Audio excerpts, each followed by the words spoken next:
আলোচনার বিষয় আধুনিক গানের এবং সিনেমার গান, দুটো একসাথেই আলোচনা করা যায়। আধুনিক গান এবং সিনেমার গানের যে প্রমুখ শিল্পীরা রয়েছেন তাদের সম্পর্কে। তো এক্ষেত্রে আলোচনা করতে গেলে প্রথমেই যার নামটা উঠে আসে তিনি হলেন সলিল চৌধুরী। তাহলে প্রথমেই আমরা জানব সলিল চৌধুরী সম্পর্কে। সলিল চৌধুরী।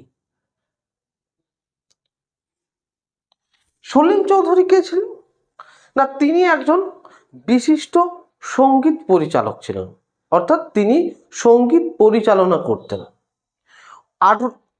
1949 সালে পরিবর্তন ছবির সঙ্গীত পরিচালক রূপে তিনি আত্মপ্রকাশ করেন। তাহলে 1949 সালে পরিবর্তন ছবিতে, তাহলে একজন সঙ্গীত পরিচালক